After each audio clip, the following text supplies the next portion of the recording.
what if we could control our gas like really, really well? I used to be able to, but I don't trust a fart for nothing these days. What if you could?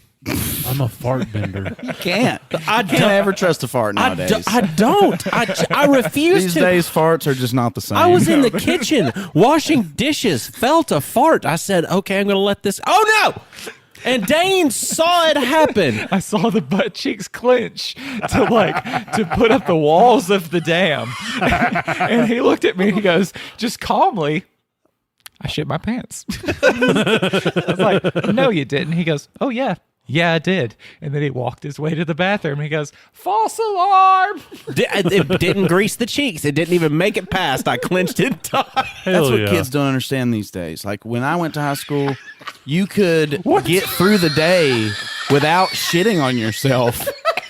But nowadays, you just how do you even get through high school without just ruining all of your undergarments? Kids just don't understand shitting themselves Kids anymore. just don't understand getting older. Why do 33-year-old kids in high school not understand that shitting your pants happens all the time? It happens so much more after 30 than it ever did before. And it's not like it's the first time it happened to me though. I was very upset. Like I was emotionally scarred for a minute. Like I can't believe I've done this. Like this is awful.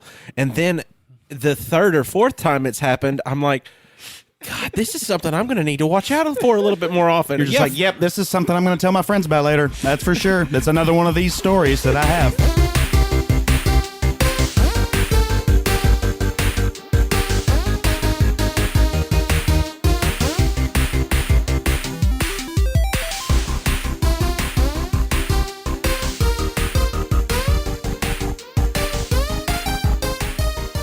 Hey, everybody, I'm Dane Holland. Now, that's a name I've not heard in a long time.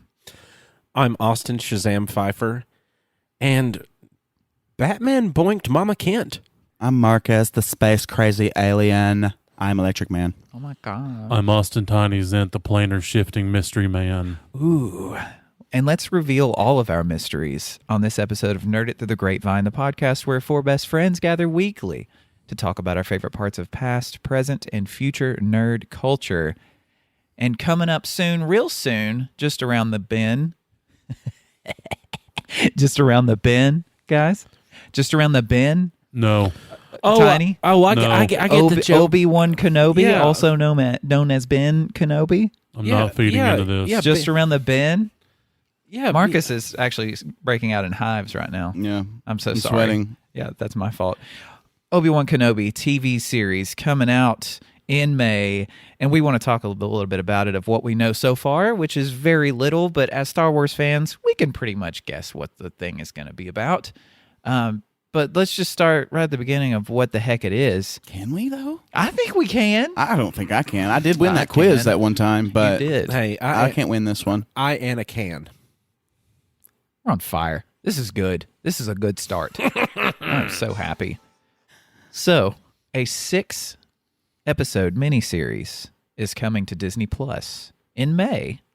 Not May the 4th. Everybody's like, it's got to be May the 4th. If you don't make it May the 4th, you're stupid idiots, and you all should just never do a Star Wars again. Give it to Nickelodeon. But May the 25th of this year in 2022 is the 45th anniversary of the first ever Star Wars film in 1977. Well, so doesn't that make sense enough to people? that makes perfect sense, but people aren't looking past the May the 4th thing.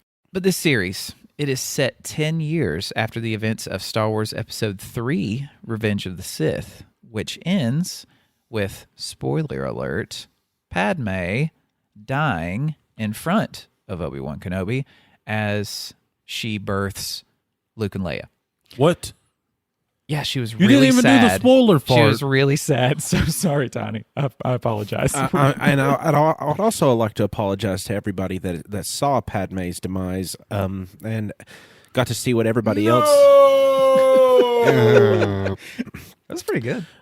Because Padme's demise went from everybody else in Star Wars just somehow, managing to pull through and thrive and overcome adversity, and Padme meets adversity, and she says, Darth Maul got cut in half and he survived in trash garbage in an undercity and turned himself into a spider with machines. And Padme got sad and died. Padme just got sad. She just got sad. Her heart broke. God, I don't know. Maybe the Force had something to do with it. Maybe the Force. What if Maybe she was just Palpatine did it? around that inner, I don't know, evil dark side energy that like just made her lose the will to live. I don't know. What if Palpatine did it Right. to get To get Anakin him to actually finally turn. Right? Yeah. What if he? We need to dive into that. What if sometime. Obi-Wan Not finds this out time. about it and then he confronts Anakin as Darth Vader in the series? Surely they've wrote something about it. I don't know. I don't think they've done I anything. I don't know. I mean, they've tried to kind of go and plug little holes here and there where they could, Chris? like with the I know, like with the the chute that the torpedoes go in to blow the Death Star up, like the plot, whatever. yeah. Who cares? Shut I up, know, Marcus. but canon wise, I don't know. I think we need to watch the films very closely and see if he plants some kind of Sith relic somewhere. Well, he definitely plants the whole idea of the whole death and like you can defeat death kind of in Anakin's mind. Anakin for sure. That's what spawns this whole thing. Yep. But moving on to the Obi-Wan Kenobi TV series, like I said, it's set 10 years after those events, 10 years after Luke and Leia are born. So we will more than likely see a 10-year-old Luke in this, to where we've never seen kid Luke before. We've seen kid Anakin, With a just good real bowl sad cut. boy With a good bowl cut. with a great bowl cut. Oh man, what if they give Luke's little boy actor a bowl cut too? That would be great. I'd imagine. They have to have a kid that has the exact same hairstyle as Mark Hamill in 1977. Well, correct me if I'm wrong. Didn't Kid with Broom also have a bowl cut? Did Kid with Broom have a bowl cut? I I think he felt did. gypped that Kid with Broom got nothing else happening for It's him. not over yet. Oh, Kid with It's Broom. not over yet. We need more Kid with Broom. Star Wars Episode 10, Kid with Broom. I mean, he was at the very least a Force sensitive and communing in some way with Luke because he knew what happened on Crate and he was nowhere near Crate. Well, I think He felt a disturbance, maybe. I think the whole point of that scene, I know we're taking a side from Obi-Wan, but this is important. Because that was what, Rise of Skywalker? Or No, I think it was that was Last Last Jedi. Jedi. In The Last Jedi, in the end, you see a kid with broom, and he's reenacting what had happened with Luke and whenever he held off the First Order all by himself. And what I think that was symbolizing is what Luke did by doing that, by projecting himself and doing that big epic thing that he couldn't have survived probably if he would have just shown up, in person. He's very old. It was so epic that the story just got across it traveled across the universe, like word of mouth, just everybody. It was such an insane moment that it's bringing hope to the rest of the galaxy, like that the Jedi are still there and the Jedi can save you still. I don't think because he was kind of showing with his little action figures things, his homemade action figures, like what had happened in it. And I don't think he could have seen it that clearly. So I think it was one of those word of mouth story got around the galaxy, not I a prefer linear to think kind of that things. I prefer to think that Kid with Broom was a Force sensitive and he knew what happened through the Force. Well, that would be cool if he was that Force sensitive, because we know he is Force sensitive because he brings a broom to hand. Henceforth, his Kid with Broom. legendary name, Kid with Broom, because everyone in Star Wars has a name, and his is Kid with Broom. He inspired the 10th movie. We will one day direct ourselves. Moving back to Obi-Wan Kenobi, it is directed by Deborah Chow, who has directed The Mandalorian quite successfully. I believe at least the four of us would agree in this room. And she also worked on Mr. Robot, which is one of my favorite television shows, and Rain, which you have watched, Austin. Yes, Rain. I have never seen. You've never seen Rain? No. It seems like one of those. You've seen 17 shows like No, Rain. I've never watched Rain in its entirety twice with my wife. Okay, so yes, you have. Yeah, I have. I've definitely I knew watched it. Rain. You It's were- about Mary Queen of Scots. It's about Scottish history and English history, and I'm a big nerd for English history. So it's good. It is, well, here's the thing.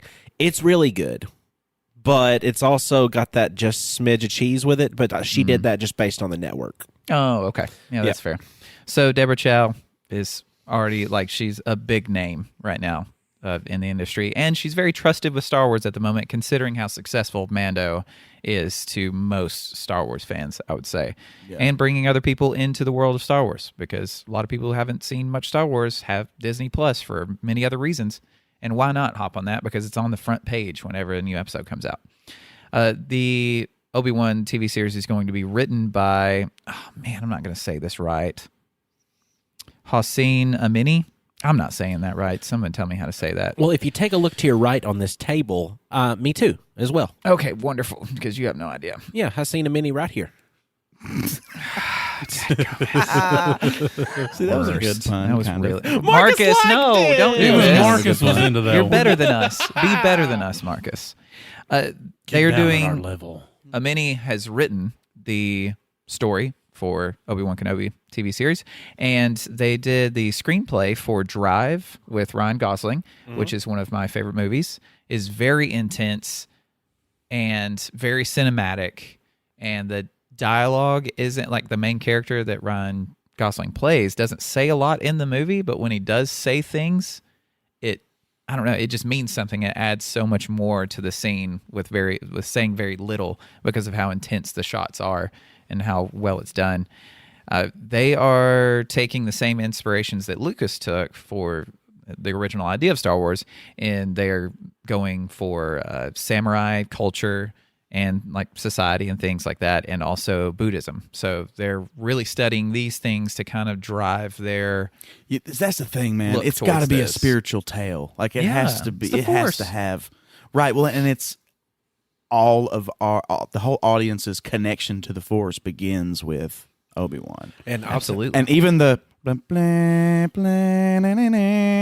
That's or no? Am I doing the wrong theme? No, that's the No, Force no, theme. that's it. That became known as the Force theme, but that's actually just John Williams' like Obi-Wan kind of theme. And he's actually written a new theme for this show. Yes, he heard. has. Yeah, I was And just going to get to that. I'm anxious to hear that because that sounds cool. I just hope that the level of spiritual journey is on par with the hit blockbuster film Crank 2, because that was just so enlightening in so many ways. How did Crank 2 come to mind? Where was that in your brain? The Buddhism. that was probably involved with Crank. I've was. seen Crank 2. It did not reserve a memory space. It did not call ahead. I just remember the kaiju-esque characters fighting And Man, I and the need to see- intense Buddhist tie-ins. okay. I need to. Well, I'm not going to say I need to see Crank 2 again, because that would be a lie. I'm just going to take every word that you have for it. Amini also said that they were really happy to be doing a series as opposed to a movie, because movies, you kind of have to rush things to get, and it was meant to be a movie originally, but then Solo was such a just bomb in the box office for whatever reason, and the reason being Star Wars fans are stupid as hell, because Solo was a fantastic movie, and everybody's like, it's not Harrison Ford, I ain't gonna watch it, you ain't getting my money, Disney. And it's a wonderful Star Wars movie. I just hope that they don't do what they did with Mandalorian and Rise of Skywalker, where they introduce a new thing like the Force healing, like we'd heard about it, but they showed it in Mandalorian, and then they showed it I don't know how many times in Rise of Skywalker. It's like, come on, man. When we were talking about young Luke, that's the first thing that came to my mind. I was like, are we going to see him like unknowingly just using the Force without it? It's like, I don't know. It just seems like there is an element of that kind of fan service that does kind of happen now that Disney's got it, because part of that we like, but it's, you got to be tasteful with it. Like we don't need to see young Luke really at all. I mean, yeah, we got to check on him Because that's what Ben is there to do. right? Is to watch him. But I don't know. He's a hermit. He's kind of a hermit. And I think that it would be better to almost kind of, it would be hard to do. Like think Castaway, where someone's isolated. I don't know. I think that would be really I just cool for kind of hope Obi-Wan. they get that shot of Luke with broom staring up at the stars. He's probably got a lot of work That's with all that we broom. got to see. He lives on a dusty planet. Yeah, he's Yeah. got to eventually sweep up old aunt and uncle's ashes from their bones and skeletons being burned into the sand. Spoilers. I'm so sorry. I got to start warning. Amini said that they were very happy to be doing the series so they can take their time with it. They've got 6 episodes to be able to have the, like, I don't know, they don't have to rush things. They can actually have it be emotional and set things up and really draw you in with slower, like, meaningful things rather than like, okay, when are we going to get to the point where he draws his, epic lightsaber and strikes down a crate dragon? I'm excited to know that the writer is very happy to be able to take their time. And that's something that I want. That's why I'm loving these TV series, because we don't always have to have a movie, because as we saw with the most recent trilogy, it just should have been more than 3 movies. And we needed more than that, but everyone's obsessed with trilogies. Yep. And now I want a Ray TV show to help with a bunch of things. You already mentioned John Williams. This is his first work on a TV series since 1985's Amazing Stories, which I think was an anthology series of a bunch of random things. So, Amazing he's too big of a things. name. And I think Spielberg was the one that did the Amazing Stories. Could be wrong. But John Williams is John Williams. He's not going to mess with his time doing TV series. Like, he's going to be on the biggest things that you can Like find in major film. scores for major motion pictures. Exactly. Well, and plus, I think he's really just doing like theme work, and like other people are scoring it, like Obi-Wan. Yes. Like, I don't think he's like full-fledged scoring. No. the actual It's series. just Obi-Wan's theme, which he has already done in the past. And Ewan McGregor is going to, as we all know, reprise his role as Obi-Wan Kenobi, which is beautiful because he's been wanting to do this for a long time. And like I said, there was going to be a movie and then the TV series. Like, I think it was 2013 when Disney said, like, hey, we're going to be making miniseries for Star Wars, like a bunch of different TV series for Star Wars. And Obi-Wan was one that a bunch of people had voted on that needs to be one that happens. And so it's been years since Ewan McGregor has known that he was going to be Obi-Wan again, but he was having to lie about it basically until it was, the contract was signed that he was actually going to do it, and he was able to talk about it. For fans like me, it's a really good ray of hope, not meaning any kind of Ray Star Wars reference there. Right. But it's I saw a little doodle on the internet, as the internet fans like to do when they're excited about stuff. There was a doodle of Obi-Wan, Ewan McGregor, kind of an aged character version of him, sitting next to a fire in the desert, and next to him in the desert was the ghost, the Force ghost of Qui-Gon Jinn. Which very well could occur. Well, see, that's what I'm saying. Stuff like that needs to happen, I feel like. And I feel like it probably won't be, but I think it would be cool if you could isolate him, because then you can have almost like a Force connection between him and Vader, much like we saw with Ren and Rey. I think that would be really cool. McGregor is very excited to be playing more of an Alec Guinness style Ben, like, because he's wanted to do that, and that's his direction for this character. And is to he's an be more amazing like that. actor, dude. Oh yeah, He's absolutely so good. Absolutely, he is going to kill it because he is Obi-Wan Kenobi. He is that character. It's who we all see when we think of him. Hayden Christensen will be there as Vader somehow, so we don't know how he's going to show up, when he's going to show up, but he will be there, and it will be a very emotional situation between him and Ben. The actors also playing Luke's aunt and uncle are reprising their roles as well, so they will be there because Obi-Wan hands Luke off to... Oh, okay, yeah, or, yeah. What did I say? Did I say the wrong thing? Well, no, I was just, because of the 2 different trilogies, I was like, Oh, gotcha. Sorry. how is that? In, so... Gotcha. Yeah. The newer one. The one where Ewan McGregor passed him off. Revenge of the Sith, not the ones who played them in the... Right. But that's why I had a brain meltdown that no one could see. Like, but- hot damn! I mean, I was there with you because I'm like, how? How? Magic, Disney magic. Bob Barker style, just have them strung out there. Disney will revive you from the dead Just like they have just to play in their movies. Obi-Wan Kenobi. So Yeah, I'm excited about it. I'm very thrilled because Obi-Wan has always been one of my favorite Jedi, and Ewan McGregor is phenomenal. So I think it will be. I mean, it's only 6 episodes, so they're gonna just ram some fan service down our throats, more than likely. Yeah. Because I mean, it's been a lot of that in the Boba Fett series. Yeah. Yeah. A But lot But they just of better that. take their time with it, though, because this Yeah. could be one that could really like the Mandalorian has, unite the Yes. fans or divide them, but that's everything these It's days. Star Wars fans, so Yeah, that's everything. yeah, exactly. If they don't do fan service, everybody's going to complain. Oh, why didn't you have Luke just randomly using the Force and us getting to see him do that? And then if he uses it at all, people are going to be like, he wouldn't know how to do that. So you cannot win, and they have to just decide, hey, this is our vision. We're going to do it. So, do you think they're gonna have any kind of appearance of Quad Corn Jim? Popcorn Jim, No, Quad Corn Jim. Oh, Obi-Wan's Master. former master. Yeah. Qui-Gon, yeah. that's what I said. We talked about that earlier. You might have just been thinking of the joke the whole time. I kind of blacked out a little for a second. All that gas bubbling in me. So speaking of dividing fandoms, much like Star Wars has, Austin, you mentioned today to me, you said the internet doesn't like the Lord of the Rings trailer. It does. I'm like, yeah, way. it really doesn't seem to.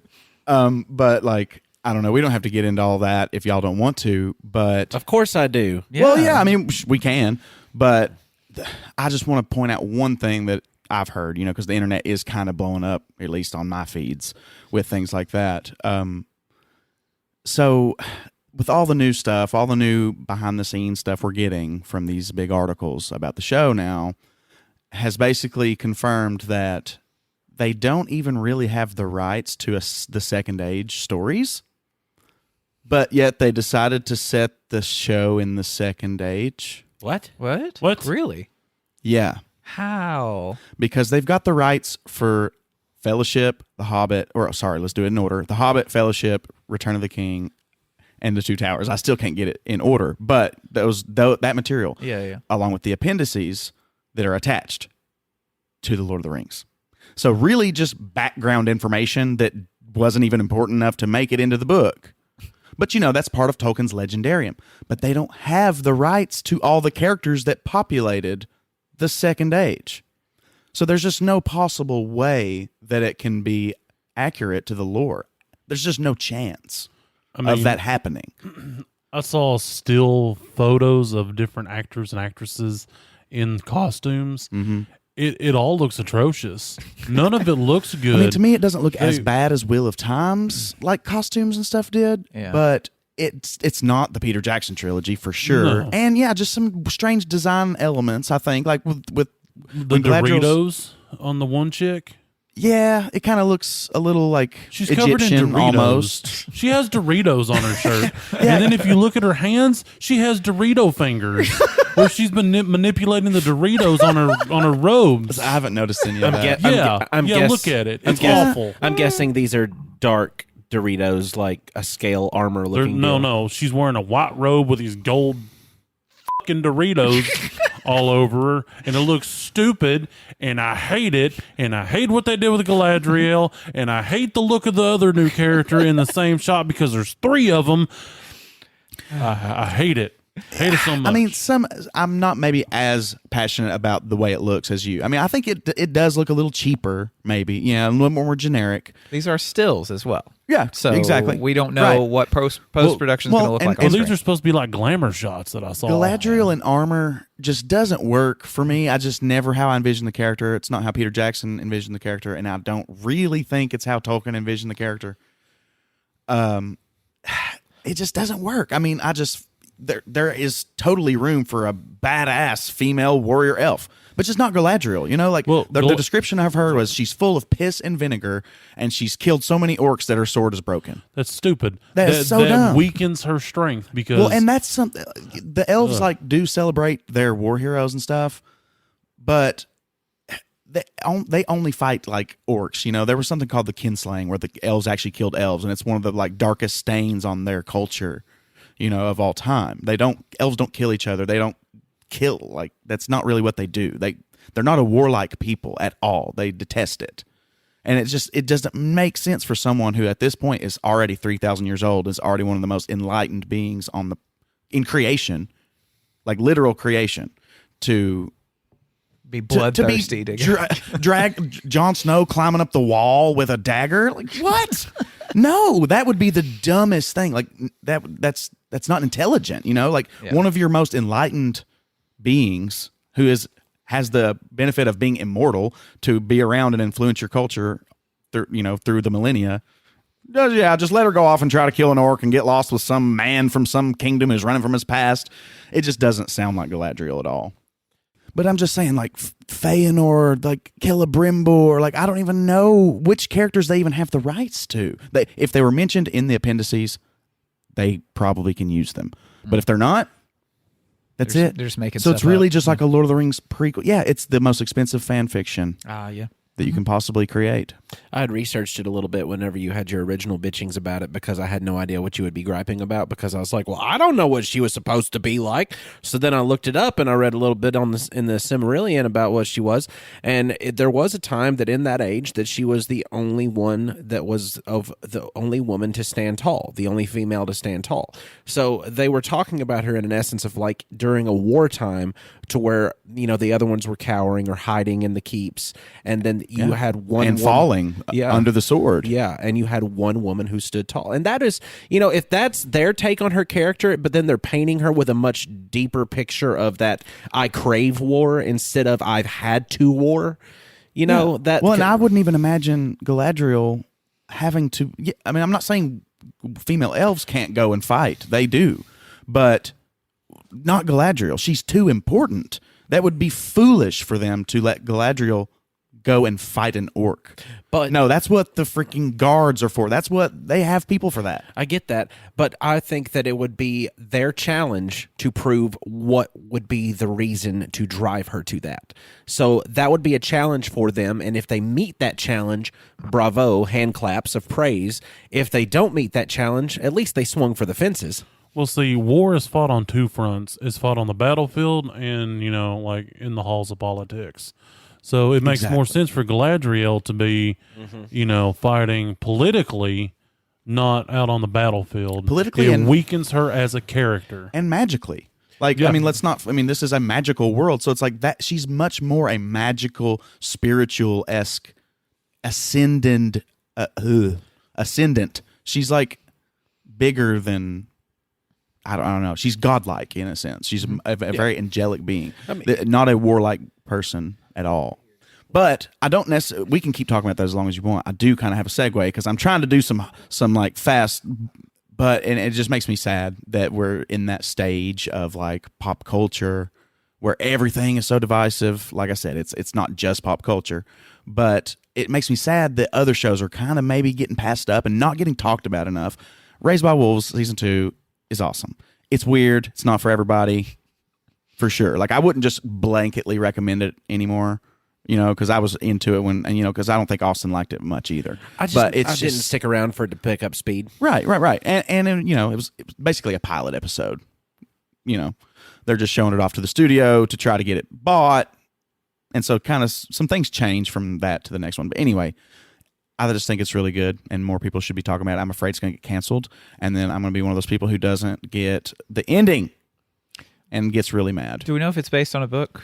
No. It's just a guy. It's just a original series. It's a guy that I guess Ridley Scott just really believes in, and got him, kind of helped him produce it. Are all the episodes out for season 2, or is it week by week? There's a couple more. I think, what is it, 5, 6... There's 3 more episodes to come. Yeah, because I binge watched the first season, so I'm kind of like waiting to where I can just blast through all of it because I really enjoyed the first season of it. But well, like I said, we don't have to spend much time on it. It just in those two in relation to like the divided fandoms. Like it's a show that's like not being talked about a lot. I don't know how many people are watching it, but it's just great acting. The writing is really cool. It's a very high concept sci-fi, so it's gonna come off as goofy to some. But for me, like, I don't know, I'm hooked on the mysteries. There are some parts I laugh at for sure. But it's just really good sci-fi. Do you think part of the reason that it's not as popular is because it's an HBO original series? Because not as many people have access to HBO as they do Netflix. If it were a Netflix series, would it be talked about more? I don't know. It's one of those that may be a little too... I don't know. Like I said, like the 2 main actors are wearing these like body suits of just like gray, like not even spandex. It looks like plastic because they're robots. They're androids, But why would they're they like have style? Right. But I don't know. Just the level of technology the kind of blending of the sci-fi and fantasy. But there tends to be like at least a somewhat out there sci-fi explanation for even the fantasy elements. It's not easy to do these things. That's not easy to do. And for me, I just think it's really good. And more people should watch it, but that's me. And so I don't know, there is an element to it where it may be a bit too dark or maybe too out there, too trippy for some people. I think that plus accessibility, like Yeah, just because HBO. anybody could get HBO if they wanted to, but they've already got Netflix and Hulu and probably already have Amazon Prime for shopping, so they have that as well. Right. So a lot of people aren't tacking on HBO as well because they're like, well, I have all these streaming services already. Why would I get that? So I don't know anyone who doesn't have access to Netflix. I know plenty of people who don't have HBO Max. Yeah. So I think that's also why not as many people are talking about it. But It took me a while to catch on to HBO Max because I can remember HBO always being like this overpriced thing and like, the home box office, meaning they're like the newest releases on movies and everything else like that. Like it was always too expensive to add on growing up on cable, or even when we got like the Dish Network for a little while, you could have the HBO add-on for that, and they had several HBO options on there, but it was still expensive. HBO Max is really not that expensive. No. I mean, I think it's like $12 a month or something like that, and you get access to everything HBO Max has, and they get a lot of first releases on movies. I mean, I watched the new Kingsman on there, and HBO Max has a lot of good stuff, and that's where Peacemaker was too. Yeah. Well, and another thing I will say about Raised by Wolves is it's kind of nutty. Like, there's not many shows that have the balls to put just the nutso stuff that they do on that show. It's just wild. I was going to talk about Elden Ring too, but I liked the passion and the vigor that we were talking about Lord of the Rings. So if y'all want, we can finish my topic out by some final complaints. let's do Elden Ring next week when you've had a week to play it. Yeah. I I've barely gotten into it. Yeah, So. I want to deep dive of what your experience has been like after a week of frustration of playing a game that's that hard. Oh yeah. Well, I've already died a lot, but Good. Yeah. Once you level up a bit, it'll get easier a little Oh bit. yeah, that's exciting. So imagine this. You're in 1958. It's October. You work in an airport, okay? And this man disembarks from a plane. You take whatever papers you need to take, his passport, to allow him to enter the country. You stamp it, and then you look at the passport and you're like, I've never heard of this country before. We're talking about the man from Taured. Taured? Yeah. Have y'all ever heard about this? What is that? I don't know what this Okay. is. Wow. So it's not aliens, but so this guy gets off of this plane in Japan. Gross. He's on a business trip. Like I said, it's in 1958 in October. And when they stamp the passport, it looks like a legit passport, but his country of origin is Taured. And if you've ever looked at a globe or an atlas or a road map or even, Google Maps on your phone, this place does not exist. So here's this man out of nowhere with legit papers. He's got money from this country. He's here on a business trip. He said he's already been here 3 times this year. And you're this poor little customs guy going, well, this is the craziest thing I've ever heard. It's like, what do you do with that? I don't know what you do with that. I don't get paid enough to deal with that. That's Exactly. my boss's problem. You let him into the country. Well, no, he didn't let him into the country. Damn it. And so they get whatever airport, customs agent, top shelf security people. They come out there and they search this man's belongings. They talk to him. They're like, well, what are you doing here? He's like, well, I'm here on business. As you can see, I've been to France and some other country, and he can speak French and Japanese and a couple other languages. And they're like, okay, well, where's Taured? He's like, well, it's over in Europe. So they pull out a map and he points to a spot around France where the country Angola is. And he gets, very upset because where he's from, Angola does not exist. That's where Taured is. That's where his family is. That's where he's got a wife and kids. And he's like, are you playing some kind of sick joke on me? They're like, nah, man. He's like, the kingdom of Taured has been alive and well for over 1,000 years. Why is it not on this map, and why is this pretend country there? So the agents take the guy, and they're like, look, we don't know what to do with this guy. We have to get higher ups. We're the highest high ups here. We have to get our higher ups. So they take him to a hotel, which is not the one that he was supposed to be there for, because they contacted the business that he was there with. They'd never heard of this man. The hotel he had a reservation at, never heard of the man either. And he had receipts for the reservation. You know, he had business cards. He had all this documentation. So they put him up for the night in a hotel room. They stationed guards outside. And he's on the 6th floor of this hotel, right? So the next morning, the higher ups show up and they're like, all right, well, let's see this mystery man from Taured. You know, let's get to the root of this. Let's figure this out. They go to the hotel room. The guy's gone. All of his luggage is gone. It's like he was never there. And like I said, he's on the 6th floor. So if he went out the window, he dead. Oh, yeah. Like there's no fire escape. There's no, bed sheets tied together with towels and socks for him to climb down to the street. He's just solid gone, and so is all of his things. And they have no idea where this man come from. It's a crazy thing. I thought it's a fascinating story, and his name is weird. Just throwing it out there. His name was John Allen Kuchar Zegras. Huh? Was that the name on his passport? That was the name on his passport and his driver's license and all of his documentation. Probably should have started off with that. Well, at the same time, too, what I'm thinking is, given that we've had, the better part of almost, 70 years since all that stuff happened, if not more now, almost. No, 70 years. We've got theories on that kind of stuff. And, we've talked on here, like, parallel dimensions and talking about crossing over and how we think that sometimes UFO sightings might actually be just not otherworldly beings, but other timely beings or other planely beings, dimensional. Something other planar. No, that's in the sky with the blinky lights, but it has the propellers or the jet engine. Never mind. Go on. But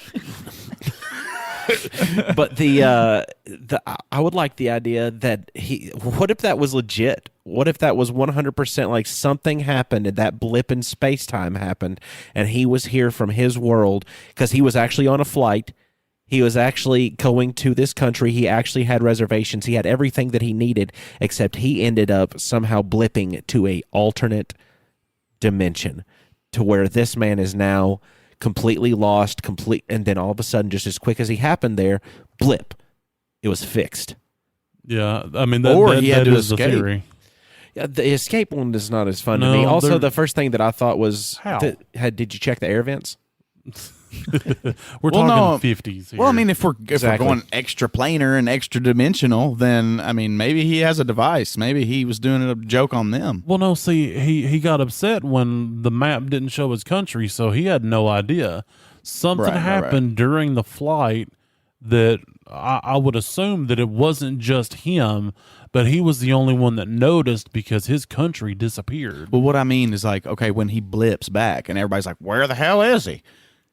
He's all of a sudden in another dimension, in the same spot, maybe in a different building or on the ground where there is no building in this dimension. Well, I would assume that the hotel, my assumption is during the flight, something happens. He planar shifts to where we're at, and all of a sudden, he goes through the whole rigmarole at the airport, and when he goes to sleep in the hotel room, he goes back to where he's from. He's still in the same hotel, in the same hotel room, but all of a sudden everything's fixed. So I don't think that time changed. It was just his position in the cosmos changed. Well, yeah, that's what I meant. Yeah, exactly. In addition to all the other people on the plane, but they didn't notice because, they're from countries that exist in our universe and theirs together. They're part of the overlap. So he was never found anywhere else. I didn't want to dig into the other stuff because I thought that was cool enough. We want the mystery to stay alive. Exactly. Did you find out the reality? I saw that.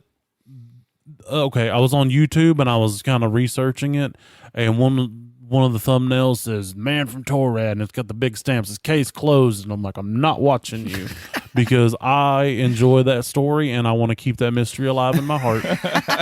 So you would rather it remain just something that's just mythological and something that is of the unexplained rather than getting confirmation that it can be explained? I feel like I explained it. He was on a plane. He blipped into our planar dimension, went through everything at the airport, went to sleep that night all stressed out. He probably watched a movie. What movie? I What don't know. movie did he watch? I don't know. Was the 50s, so he probably didn't watch a movie, but he probably listened to the radio and then laid in the bed and then smoked a bunch of cigarettes because they did that in the 50s. That's true. Everybody was smoking. They inhaled so many cigarettes and they thought lung cancer was because you didn't brush your teeth or something. They didn't know what was going on. This is true. And then when he went to sleep, he woke up where he was supposed to be and suddenly everything was okay. What other explanation do we need? If you I don't want to say the look obvious. into other stuff, but I'm going to hurt you because I see your phone. Oh, I'm actually looking at my topic. Oh, okay. we could- I I was just making sure. apologize. I apologize for looking ahead. we could all discover this now and destroy the magic together. Let's if you destroy the wanted magic. to. No, Let's destroy your. Let's no, destroy no, your hopes no, and your no, dreams.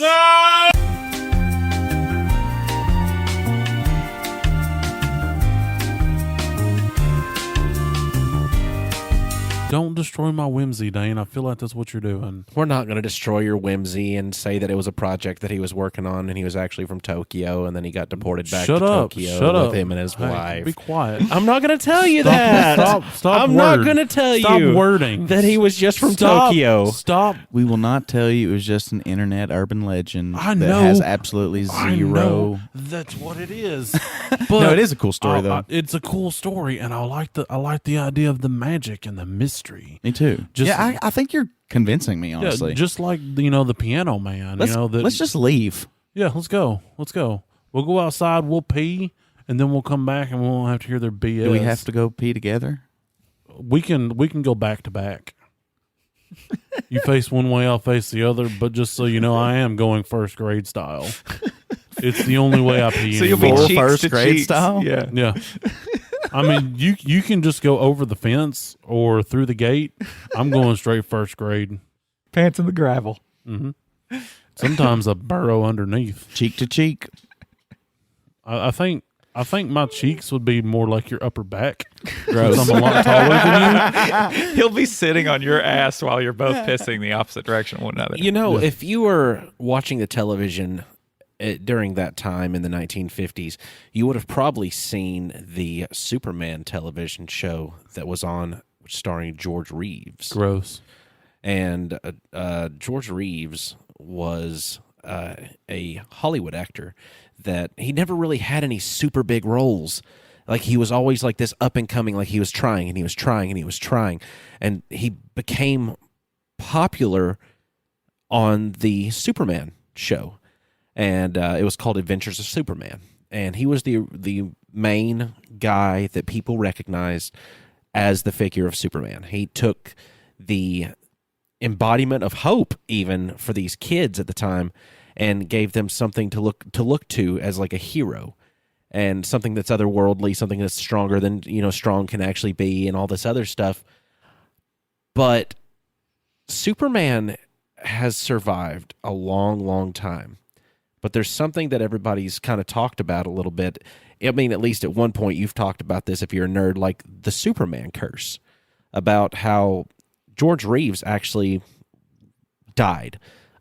It was never determined, actually, even to this day, whether he was killed or he committed suicide. So then you had... oh my gosh, I'm a bad person. Christopher Reeve? I was about to say Christopher Reeve, but then I was like, is it with an S? No, because that's George. George. Yeah. Many people say Christopher Reeves. Yep. Which is incorrect. George Reeves, Christopher Reeve. Yes, Christopher Reeve. But Christopher Reeve was Superman, and he fell off of a horse, was paralyzed from the neck down, lived the remainder of his life in a wheelchair. So that was kind of like the Superman curse kind of going on, is what a lot of people were calling it. But That'd be horrible to have super strength and be in a wheelchair. Oh my gosh. That would be the worst. Damn it, To be quadriplegic and have super strength. I mean, I can't. That truly would be a Superman curse. I'm injured. He'd be just eating steel. That's all I can do with my strength. I told you I could do it. Watch that. Oh, no. He could still have his laser eyes, too. You could also still be shot and be okay. Oh, that's true. Invulnerability to the gunshot wounds. But would he be able to wheel faster than a speeding bullet? Unlike George Reeves, who was not able to deflect the bullet, the murder mystery surrounding him has actually, as of last year, was made into a big Hollywood picture called Hollywoodland. It's actually a depiction of all the case scenarios that were studied based on people investigating and trying to find out like what has actually happened here. Because originally the story was that George Reeves shot himself, and it took the people in his apartment, not his apartment, but his house. They called it that, but it was a house. And it took them 45 minutes to call the police after they had heard the gunshot go off in the upstairs. So then, at first everybody was just like, oh, it was just from shock, that there's no real reason to worry about it. He was depressed, he was sad, because when he killed himself in 1959, Superman had been canceled, been taken off the air. And he had also been pretty much typecast because he became so popular as that symbol, as Superman, that he was not able to get work in any other things. To his credit, he would still try to find work, but it would always be, oh, there's the guy that played Superman. And that's all he could ever get. Here's the funny part about what I was saying, though, earlier. The Hollywoodland movie based off of this is featuring a few actors and actresses you might know here. You've got Diane Lane, who is playing the wife of the main MGM producer, Eddie Maddox. Her name is Tony Maddox. Oh, it's with an N, Maddox, instead of a D. It's Maddox. But Eddie Maddox, was involved in the conspiracy. He was supposedly had ties to the mob, and there were a lot of things going on. His wife Tony had an affair, but a known affair with her husband, because he also had affairs, and they just kind of had an open marriage. But still, the jealousy and the hurt and everything else that would go along with it would be attached to that relationship. But in Hollywoodland, Ben Affleck played George Reeves. Ben Affleck was also Batman. Diane Lane played Martha Kent in the Batman Superman stuff. So in the same universe that he is Batman, she is Martha Kent. And in the universe where he plays Superman, she is the guy, she's the girl that he gets to boink. Huh? Oh, sorry. Did you What? know? Sorry. In Hollywoodland, Ben Affleck plays George Reeves, who plays Superman. Yes. And Got that part. And he boinks Diane Lane's character, who is the MGM producer's wife. She's big time in Hollywood. The MGM producer, he's big time in Hollywood. So are you saying that Superman boinks Martha, his mom? Yes, but he's being played by Batman. I'm so confused. It's very confusing when you're watching, because on screen we're like, man, this is weird seeing Ben Affleck in a Superman uniform, and then he's sleeping with this woman in the movie who is also the actress that played Clark Kent's mother, Martha Kent, in the universe where Ben Affleck is Batman. Why does he wear the suit when he's having sex with her? He does. Why would you not? He does it. That's not the thing. But Oh, well, yeah, that too. But why would you not, Marcus? I mean, valid point. Thank you. Valid point. The website that you watched this on. it wasn't a website. It was on Amazon Prime, was- and I paid for it because that- I wanted to watch it. Did it have black and yellow borders? It did not. It was a normal. It was a normal movie. It had real people in it. Those are normal movies with real people. Gosh, you're incorrect. And Adrian Brody, yeah? Yes, and Adrian Brody. Adrian Brody plays like he's not a real detective because he's been fired from a force in Hollywood due to some stuff that he was a whistleblower on, and he's going through actually investigating these things. So there are several different theories on how George Reeves died because the world believed he killed himself, but then all the circumstantial evidence kind of going around it pointed to several different several different. I don't know what the proper word is here. Give me a second here. Can we have a pause? Yeah, pause sure. music. Doesn't matter. Perpetrators. So it could have been Tony Mannix because she was jealous that he had found a new love. His fiance at the time? Yes, named Lenore. And I can't hear the name Lenore without thinking of Bill from King of the Hill. Lenore! You're coming back, right? But Lenore was supposed to marry George, and they were moving away, supposedly to New York. And the jealousy that would come from Tony, supposedly would have been a motive for her to stop him from doing so because she was like his sugar mama.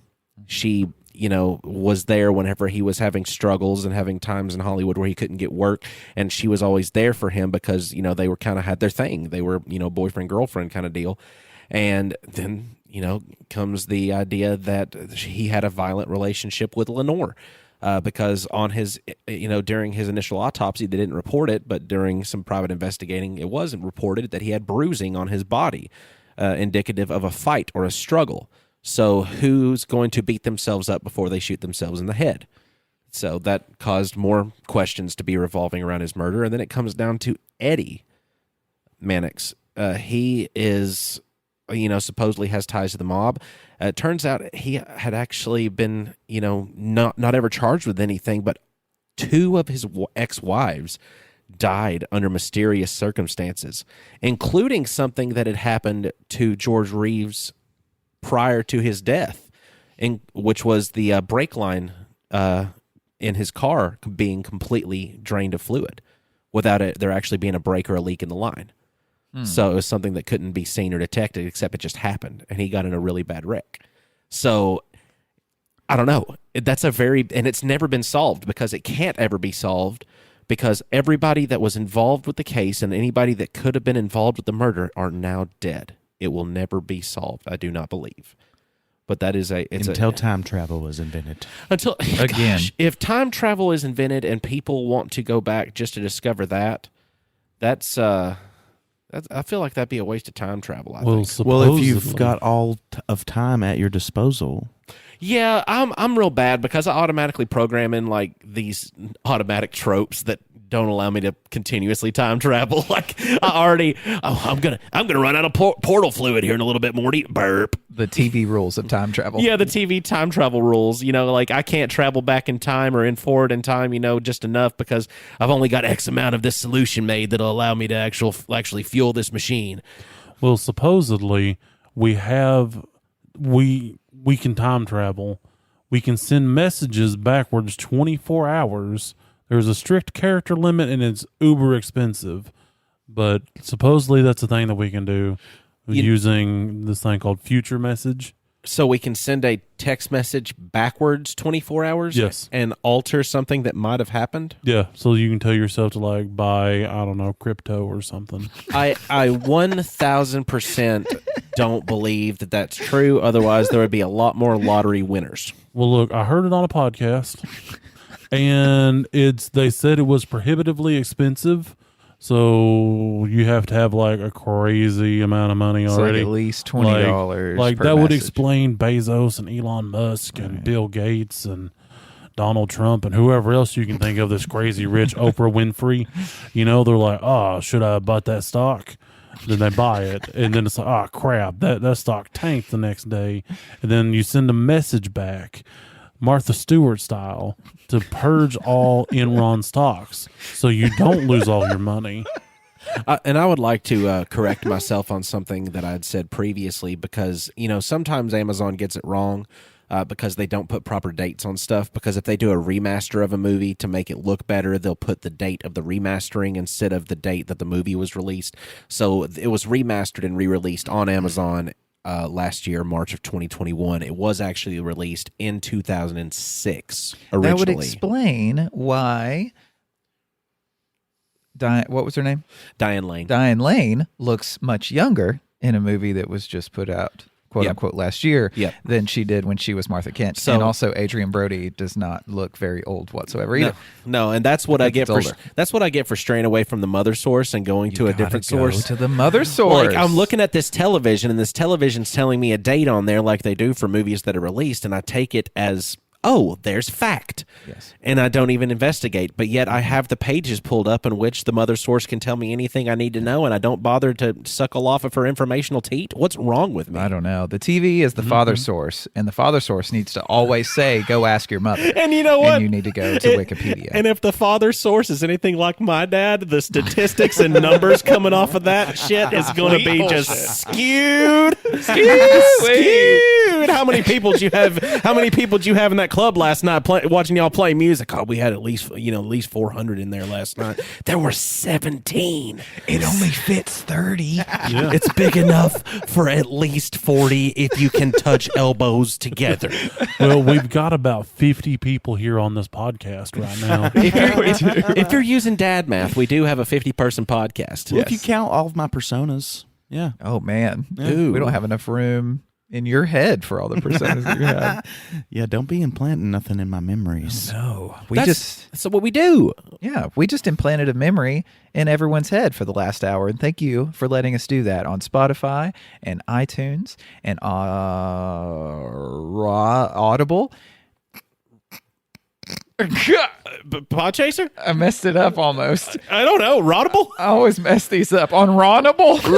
On Rottable? No, Ronable. It's McDonald's new podcast service. Ronable. We eat McDonald's every day and then talk about it. I thought it was just a fat man named Ron on the street corner just screaming out everything we say. It is. They fired Ronald McDonald, and now this is his job. So join us on Ronable and leave a 5-star review anywhere that you can, anywhere that you listen to us, that they say, hey, you can do this here. Do it. Because at least on like Spotify, if we get enough of those, it'll actually show our little rating underneath our name.